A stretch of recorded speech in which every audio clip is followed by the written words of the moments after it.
好，大家好啊！我係職安局嘅顧問啦，姓劉嘅。再次歡迎各位嘅街坊啦，同埋網上嘅各位參與者啦，去聽翻今次咧有關一啲點樣去揀翻一啲合適嘅裝修維修嘅承建商嘅。係啦，大家都可能遇過一啲裝修嘅問題啊。作為一個樓宇單位嘅業主啊，咁如果進行一啲裝修維修嘅時候，大家會考慮啲乜嘢呢？考慮工程嘅質素、佢嘅用料、嗰啲工人嗰啲相關經驗，定係可唔可以準時完工啊？定係價錢其實都好緊要呢？其實呢啲咁嘅因素呢，都係選擇一啲承建商嘅時候呢，大家需要考慮到嘅。不過咧，我哋作為職安局啦，當然係非常之着重安全同埋健康啦。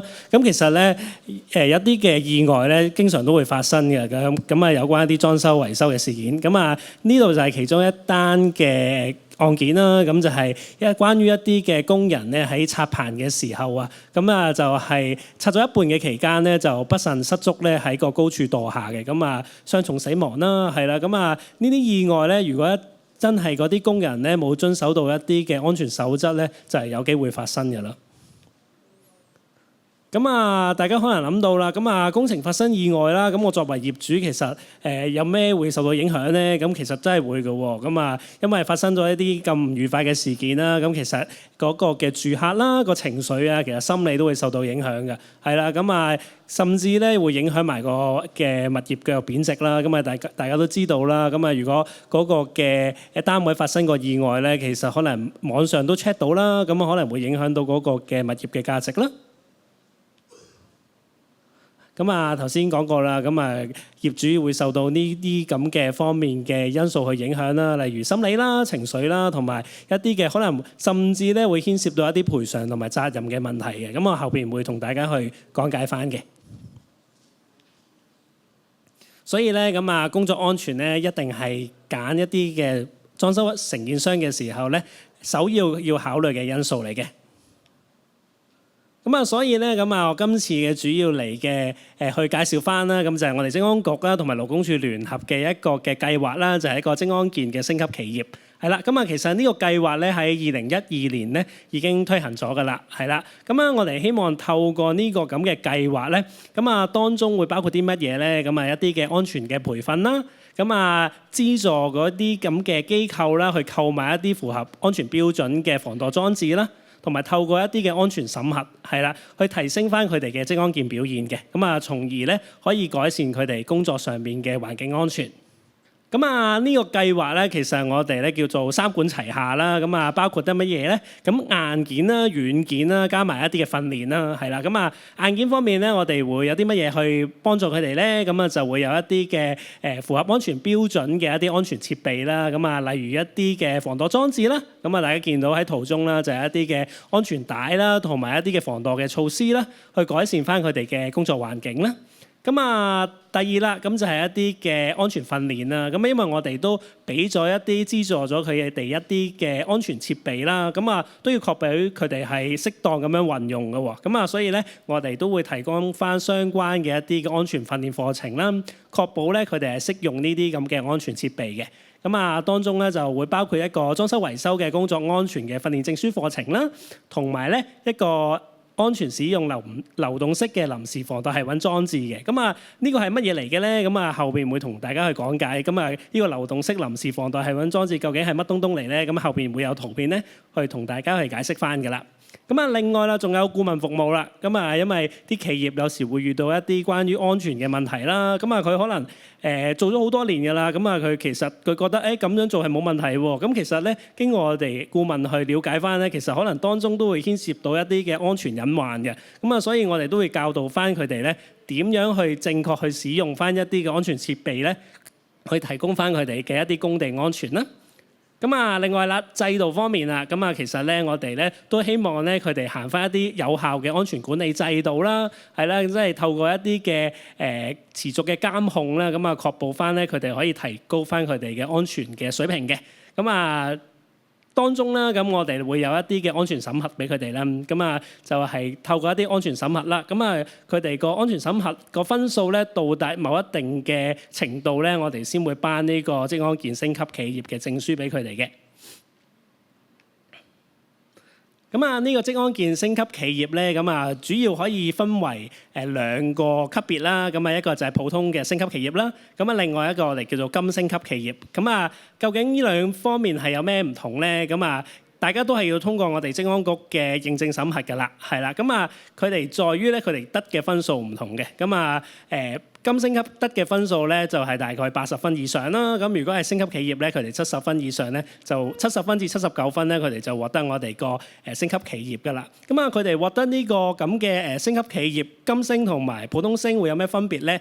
因為咧，其實呢個計劃咧會得到一個嘅僱員補償嘅聯保計劃咧嘅管理局支持嘅。咁啊，如果佢哋已經購買咗勞工保險嘅話咧，佢哋會得到一啲嘅折扣，係啦。咁啊，如果係金星級嘅企業咧，佢哋會得到半價，即係5折。如果係普通星級咧，佢哋會得到6折嘅，係啦。咁啊，所以我哋都想推動佢哋去攞到呢啲分數咧，從而咧佢哋可以喺一個嘅勞保上面咧得到一個折扣嘅優惠。咁啊，大家唔講唔知，因為咧，如果一啲嘅裝修維修，可能一啲搭插棚嘅一啲嘅工友咧，其實佢哋買嘅保險勞保咧係相當之昂貴嘅，係啊。咁啊，所以咧，其實呢啲少少嘅一啲嘅資助咧，對於佢哋嘅幫助咧非常之大嘅。咁啊，所以我哋都想透過咁嘅一啲嘅折扣嘅優惠咧，去吸引佢嚟參加呢個嘅職安健嘅星級企業計劃啦。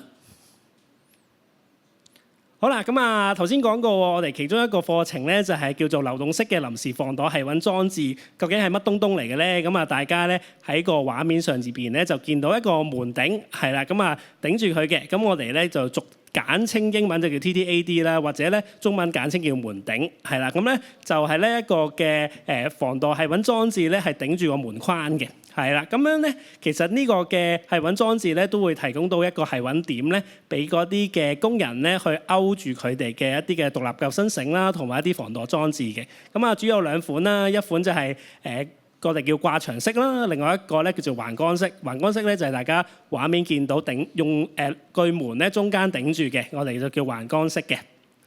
咁啊，另外一款作為臨時防墮繫穩嘅繫穩點啦，或者係有眼螺栓啦，就係一啲嘅羊眼圈啦。咁啊，大家可能會比較常見啲啦，就係一個嘅繫穩裝置咧，打入去個石屎牆入邊嘅，係啦。咁啊，各個嘅防墮繫穩裝置都會有好處啦。咁例如個門頂啦，咁就係唔需要咧，即係喺啲石屎牆嗰度打一個圈落去啦。咁啊，可能有啲嘅業主唔想整花佢嗰個嘅裝修嘅，咁啊可能用門頂會比較適合啲啦。不過咧，用呢啲門頂咧，其實都會有啲限制嘅。例如嗰個角度啦，係啦，例如嗰個環境啦，係啦，所以咧佢咧就未必好似可以羊眼圈咁樣咧。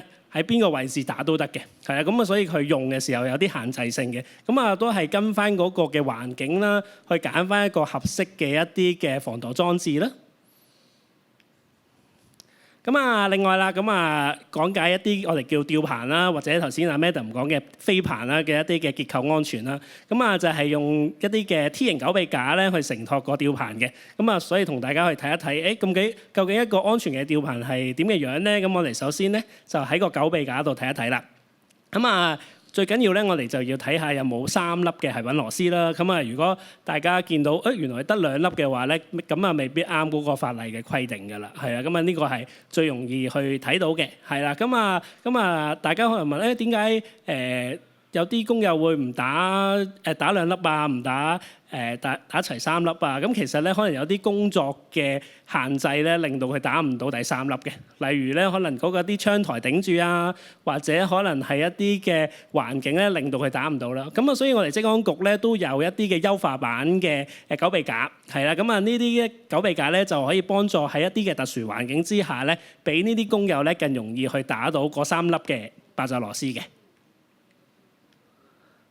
咁啊，另外啦，咁啊睇完個狗臂架啦，咁我哋就睇一睇個棚架嘅正面同埋側面啦。咁啊，棚架嘅正面咧同埋側面咧都會用一啲嘅我哋叫斜撐啦，去作為一個支撐嘅。咁啊，防止個吊棚咧冧落嚟啦。咁啊，除此之外咧，都會有我哋一個叫做連牆器，係啦。咁啊，大家都可能聽過之前一啲嘅新聞啦。點解無端端嗰個竹棚會冧咗落嚟咧？就係可能一啲嘅連牆器俾人非法咁樣移除咗，咁啊成個嘅棚咧冇晒嗰個承托力，咁啊可能就會引致一啲嘅倒塌嘅危險啦。咁啊除此之外啦，都會有一啲嘅安全圍網啦，咁啊防止一啲嘅物料下墮，咁啊傷及一啲嘅途人啦。咁啊之後我哋就入去棚架入邊睇一睇啦。咁喺呢度係由屋入邊影出去啦。咁啊個棚入邊咧都會有一個嘅工作平台嘅喎。咁啊個工作平台咧就會鋪密咗啦，用木板，同埋咧就會有一啲嘅踢腳板，去我哋叫做踢腳板。大家可能見一見咧，就係打橫嘅，係啦。咁啊個踢腳板有咩作用咧？其實都係同嗰個嘅個圍網一樣咧，防止一啲物料咧跌出街嘅，係啦。咁啊，所以咧呢啲都係一啲吊棚入邊嘅一啲嘅安全結構嚟啦。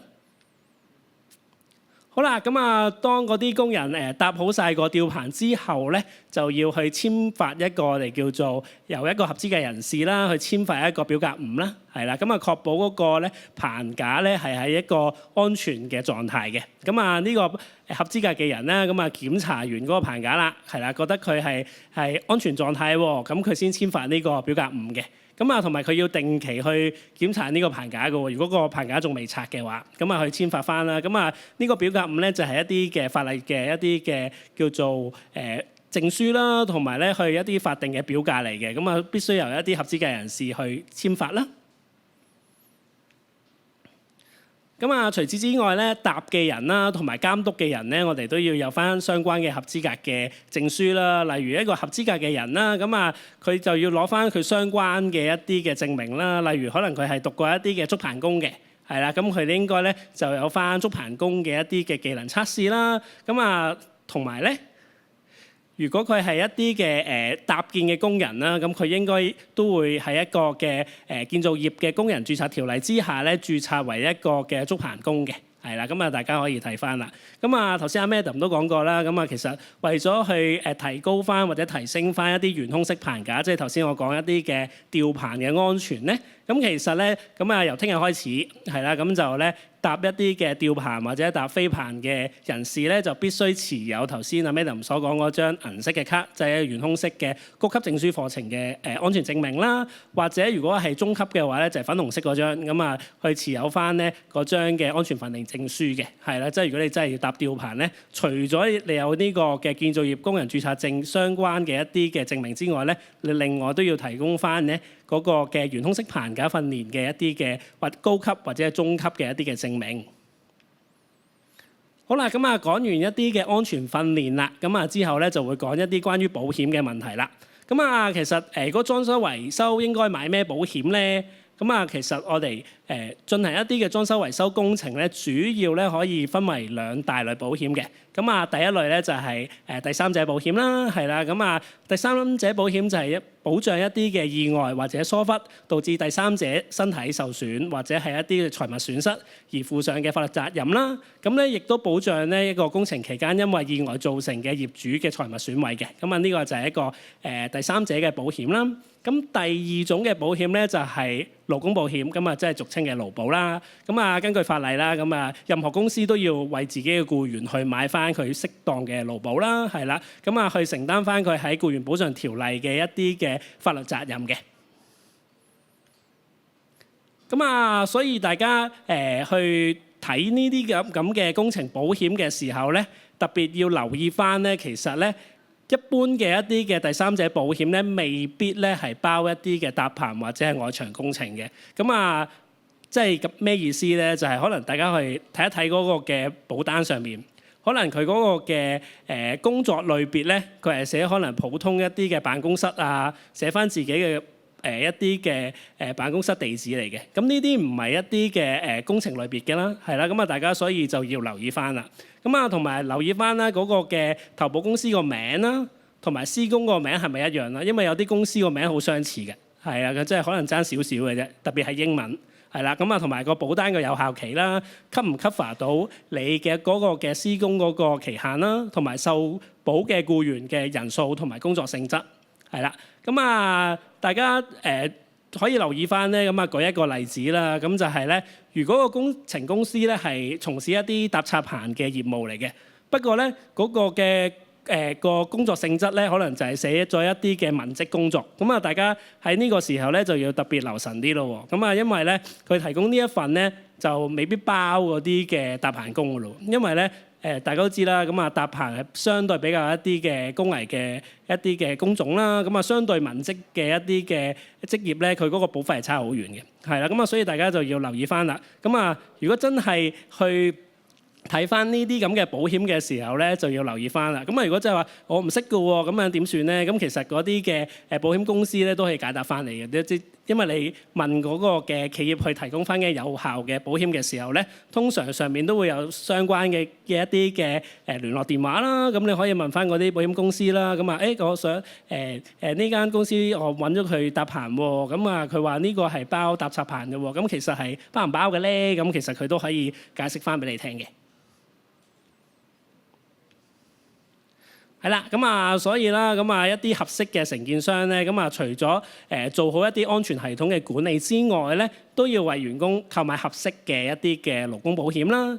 咁啊，直至10月啦，咁其實咧，我哋嘅攞咗我哋嘅職安健星級企業嘅企業咧，就會有63間，係啦。咁啊，呢63間咧都通過咗我哋嘅安全嘅審核啦，同埋咧，我哋都 check 翻佢有冇一啲嘅意外記錄啦，係啦。咁啊，即係喺一啲嘅獲得認證之前啦，咁啊最少12個月咧，喺成為星級期間咧都冇涉及任何一啲嘅致命意外啦，同埋所有嘅星級企業咧都會有佢為佢嘅員工咧購買一啲合適嘅勞工保險嘅，係啦。咁呢啲喺我哋去認證佢嘅時候咧，都會做晒所有嘅一啲嘅檢查啦。好啦，咁啊揀呢個職安健星級企業有咩好處咧？咁其實呢啲星級企業咧，都係通過一啲我哋嘅安全訓練啦，同埋佢哋會用翻一啲合適嘅安全設備啦，甚至咧佢哋會有一個建立咗一個嘅安全系統嘅，咁啊有效去管理翻佢哋嘅一啲嘅關於工地上邊嘅一啲安全或者係一啲健康上面嘅問題啦。咁啊，另外佢有一啲良好嘅安全記錄啦。最後咧，通過埋我哋嘅安全認證咧，所以咧揀我哋星級企業咧，咁大家做業主啊，或者係做一啲工程嘅時候咧，會比較放心啲啦。好，咁啊呢度咧就會有4招嘅錦囊咧去教翻大家嘅，咁啊就揀選即係一個叫做懶人包啦，咁啊就係點樣可以揀選一啲合適嘅一啲嘅維修嘅承建商咧，咁啊第一招啦，咁啊就睇翻嗰啲嘅承建商嘅師傅啊，或者工人有冇相關嘅證書啊，同埋一啲有關嘅牌照啦。咁啊，第二招啦，咁啊就係確保佢哋都用翻一啲合適嘅一啲嘅設備啦。咁啊頭先我講過啦，咁啊一啲合適嘅防盜繫穩裝置啦，一啲嘅全身式吊帶啊，或者係其他嘅一啲嘅設備。咁啊第三招啦，就係佢哋嘅保險係齊全嘅，係同埋佢符合翻佢自己嘅工作性質啦。咁啊第四招就係如果佢係做埋我哋職安健嘅星級企業咧，咁啊會更加放心啦。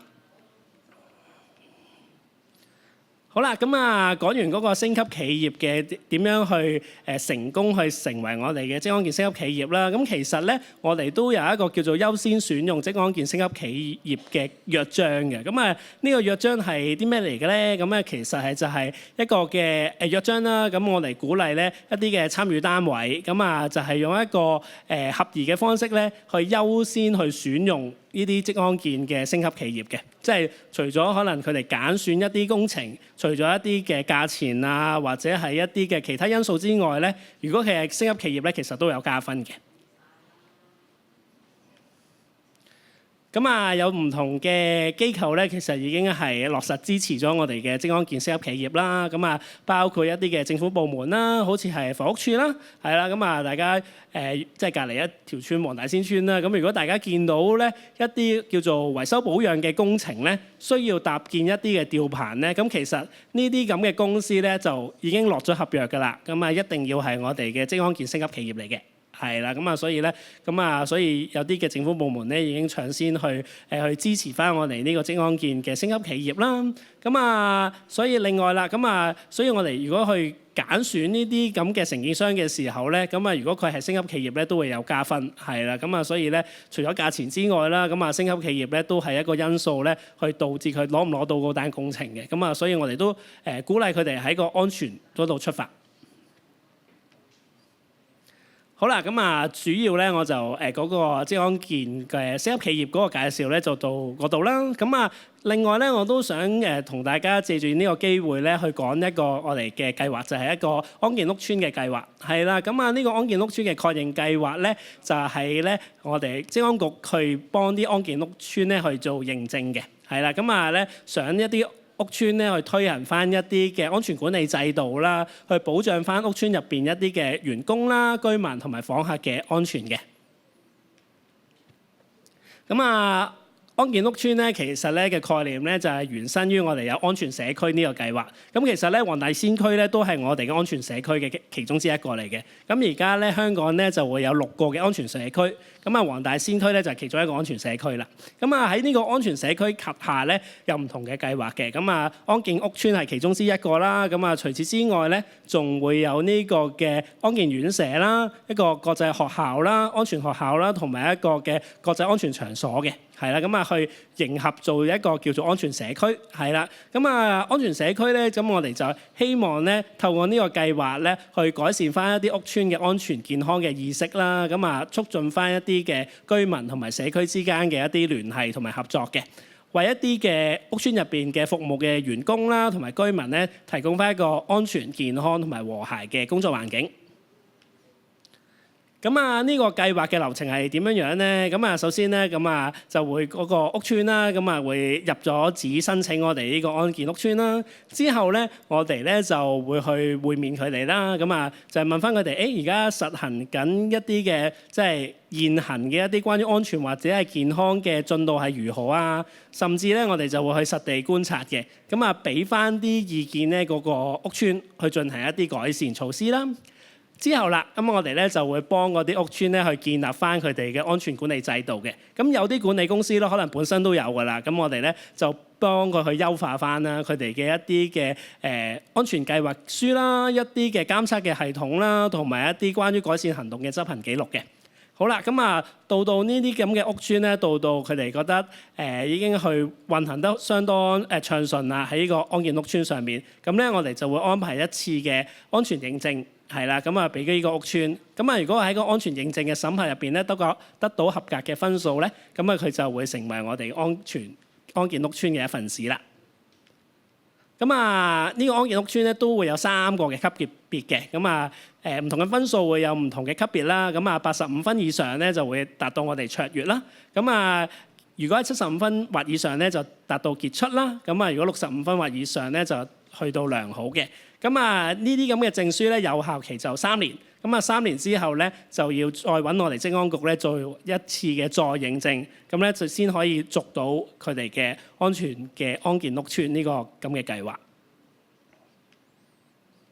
係啦，咁啊呢個計劃咧，其實咧我哋嘅申請表啊都擺咗喺我哋嘅官方網頁啦。咁啊相關嘅一啲已經獲得我哋安健屋邨嘅名單咧，我哋都擺埋上網㗎啦。係啦，咁啊大家有興趣咧就可以去翻我哋個官方網站咧嗰度睇翻啦。好，咁啊今日我講解嘅部分咧就去到呢度啦。